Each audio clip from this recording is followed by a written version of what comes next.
We started a discussion of motion with velocity and acceleration in one dimension. So here we have our class turtle, Spooky. And Spooky is moving in one dimension forward and backwards along this line. And we wish to describe her motion. So in order to describe her motion accurately, we need a couple things. The first thing we need is an origin. We need some kind of 0 point. So here's our origin. So we need an origin. We also need an axis or direction of interest. So we're going to go ahead and make kind of a typical choice. We're going to declare this to be the positive x-axis in this direction and the negative x-axis in this direction. And the last thing that we need here is some kind of ruler. And in this case, we're going to use a unit vector as our ruler. So what we're going to do is we're going to chop up this region where Spooky is with a bunch of little marks. And what we're going to say is that between each one of these marks, to get from one mark to the other, is a unit vector. So that would be I hat, and that would be I hat, and that would be I hat. And the idea here is that each of these is just 1. So, here's our typical x equals 0, x equals 1, and x equals 2, and so on. And what this lets us do is this lets us establish what's called a position vector. A position vector, which we will call R of t, for the location of Shelly at any given time. So for the moment, we're going to start here at 0 for a position vector, and let's say Shelly is right here. Here is that vector R of t. Now, we don't always talk in the language of vectors. It's nice to be able to say, oh, Shelly's at x equals 0, x equals 1, x equals 2. So what we're going to do is we're going to exploit our lovely unit vector description here to write R of t in a very particular way. We're going to write that R of t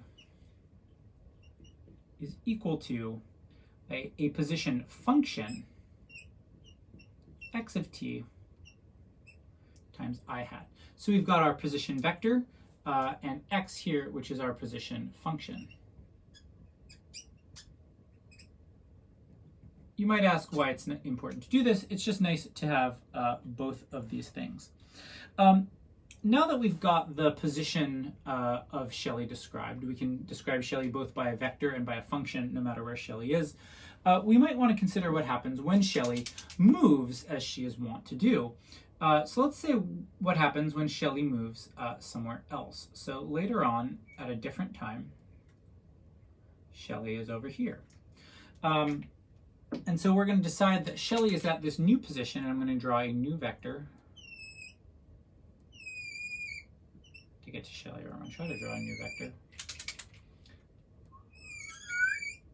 to get to Shelly. And we're going to call this is the vector R at some later time. So we're going to call t plus delta t. So sometime delta t has elapsed between these two observations of Shelly, and in that time Shelly has moved some distance.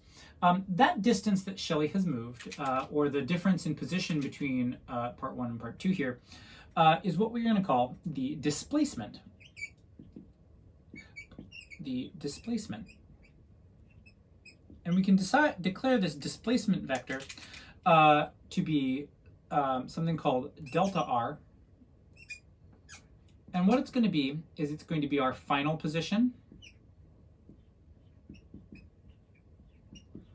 minus our initial position.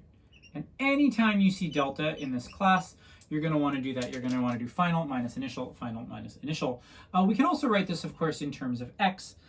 This way we can write this as x t plus delta t minus x at time t times I hat, or perhaps more simply, delta x times I hat. And notice, of course, here that displacement is a vector, and that's one of the important things we will often talk about, that displacement is a vector, that if Shelly goes 3 meters forward, her displacement vector will be positive 3 I hat.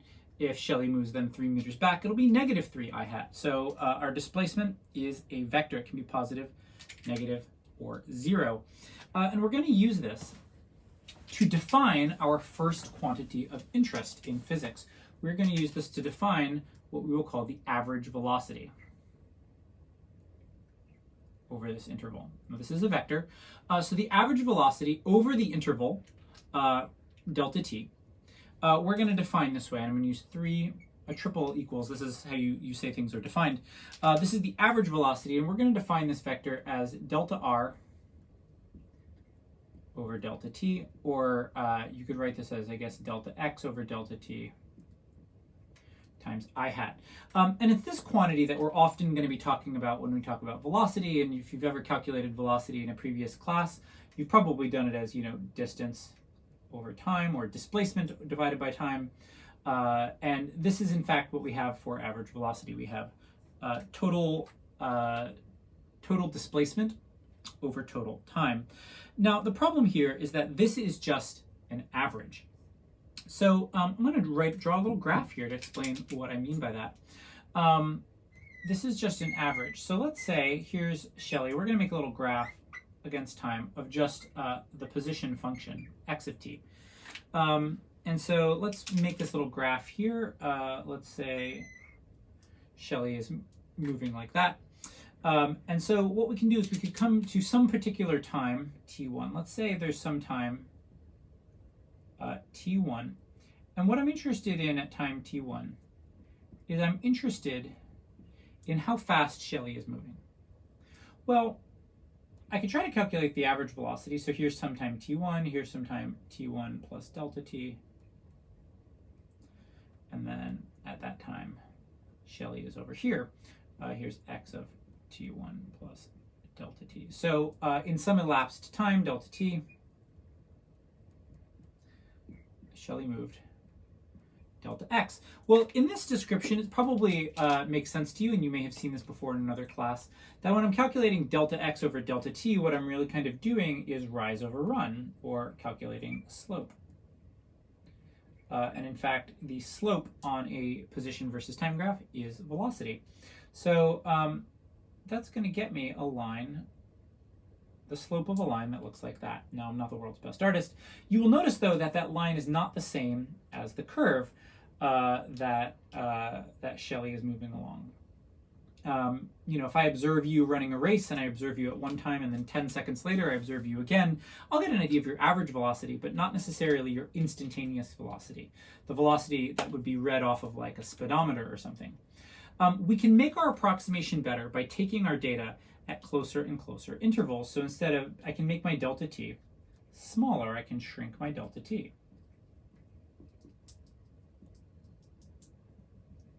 And as I shrink my delta t, this approximation is going to get better and better until when my delta t is infinitesimally small, what I'm going to end up with is something that's going to be the slope of a line that is perfectly tangent. And this slope of the tangent line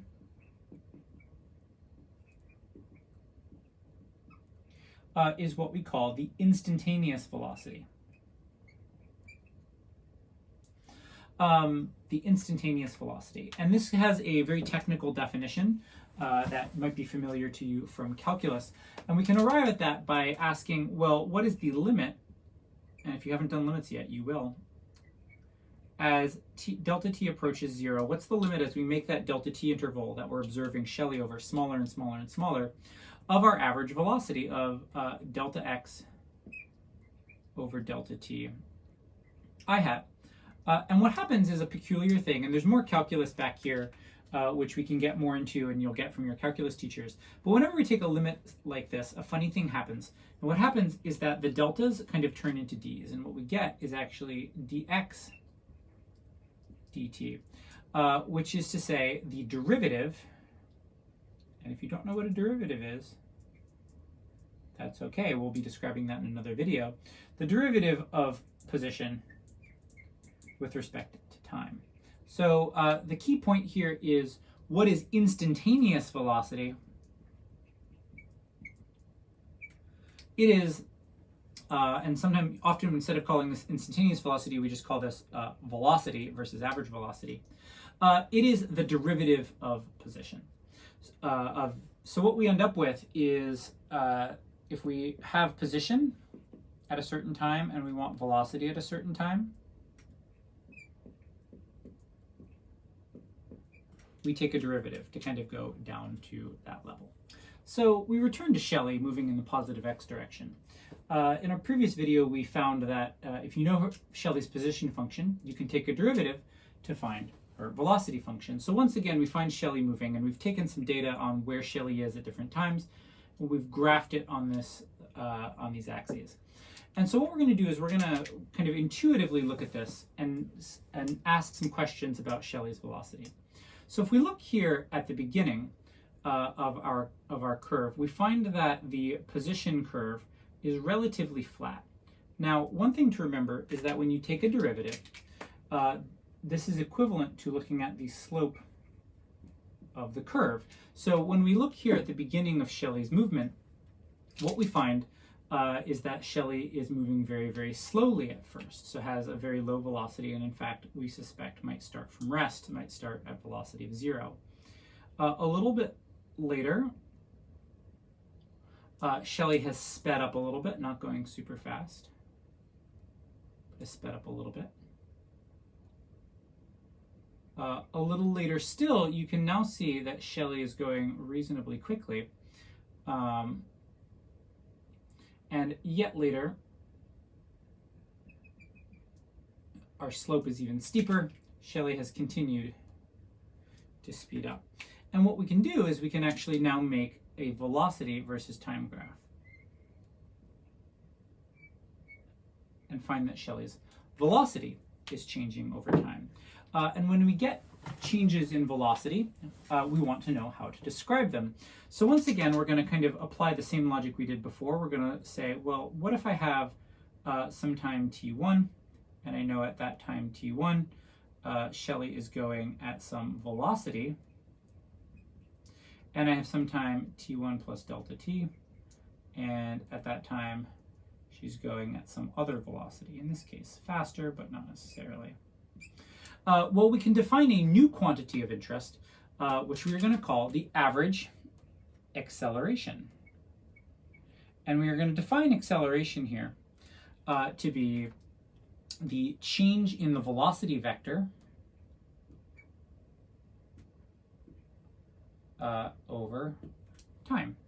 The change in the velocity vector over time. Or in this case, if we're looking at the velocity function, we could just have delta v over delta t I hat.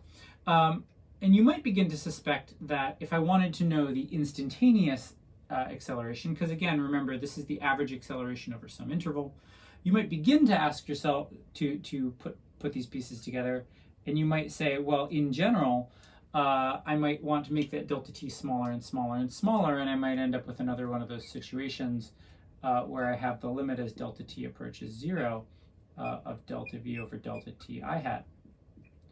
And what I would in fact find is that, once again, my instantaneous acceleration is the derivative of velocity. So if I know a position function, I can take its derivative or look at its slope to find velocity. If I happen to know velocity or have a graph, what I can do to get acceleration is I can take another derivative or look at the slope of velocity versus time to find my acceleration. So we can kind of step down our ladder this way with derivatives. One way that you might see this then is that acceleration is the derivative of velocity. It is also therefore the second derivative of position. You might be asking yourself, well, what if I want to climb back up the ladder? What if I have an acceleration and I want to go get a velocity, or I want to go get a position? Well, it's probably easiest here to talk a little bit about the velocity time graph. So I'm going to draw a new graph for a second. Let's say we know that Shelly starts at the origin And all we know else is we have all of her velocity data. So she starts at the origin, and we know her velocity at lots of different times. Can we figure out where she ends up? Well, we can, in fact. So it's worth considering now a little slice here. So let's see if we can figure out, again, T1 plus delta T. Let's see if we can figure out how far Shelley goes during this time. V at T1, T1 plus delta T. Well, this might not seem that intuitive, but one thing I can do is I can actually look at the area under the curve in this little slice. Why does that make any sense? Well, if I look at the area of the curve, it's this kind of weird trapezoid shape. We're not going to worry too much about that right now. And we are, in fact, going to assume that it is perfectly flat. We're going to approximate it as a rectangle. And so what we can do is we can ask, well, what's the area of this slice? What we find of the area of that slice, well, it's a rectangle. We're assuming it's a rectangle. It has a little, it's base times height. It's got a height here of V at T1 times, well, the width of its base here is just going to be delta T. Now, notice, what units am I going to have here? I've got velocity times time. If I look at the units here, I'm going to have, well, velocity might be like meters per second.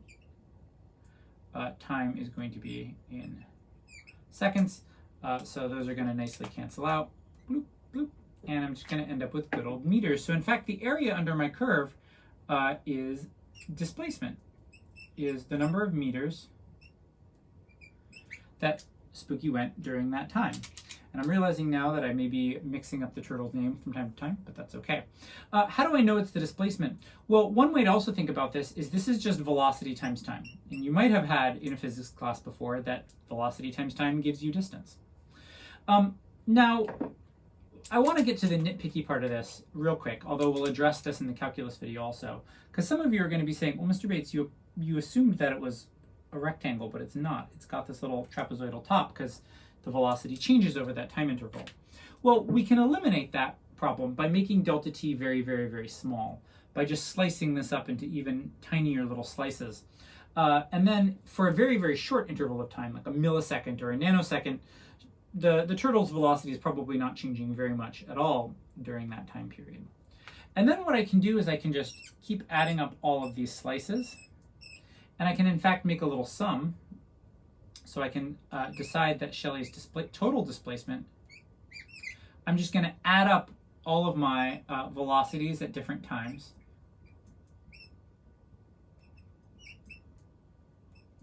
And it says VTI because I might have, 1, 2, 3, 4. I might have a whole bunch of these. But as I make delta T smaller and I get more and more and more slices, a funny thing happens. This sum changes into an integral. And we're going to be seeing this a lot, that these multiplications and these summations of multiplications can turn into integrals. And again, if you've never done an integral before, if you don't know what they are, go watch the Calculus Bootcamp video. It will help you. And you'll get more experience with it. But if you want to climb this ladder back up, you can always do an integral or find the area under the curve of the graph.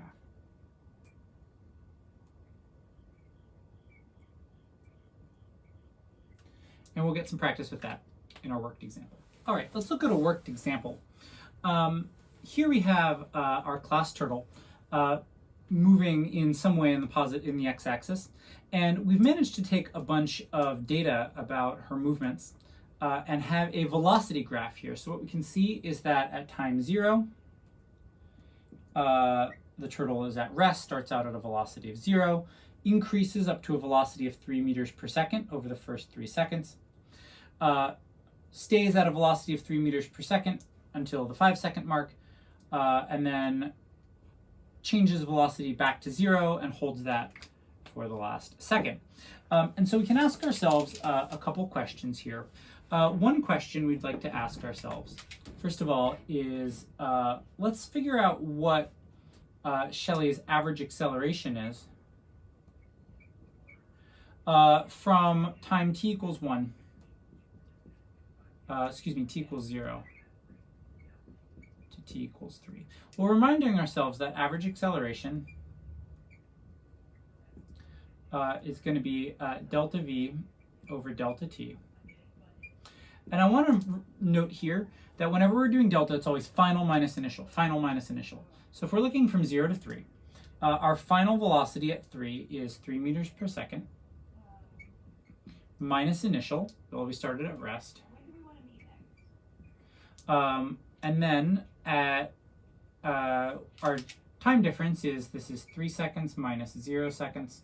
So we end up with 3 divided by 3, or 1, and our unit for acceleration here, meters per second squared.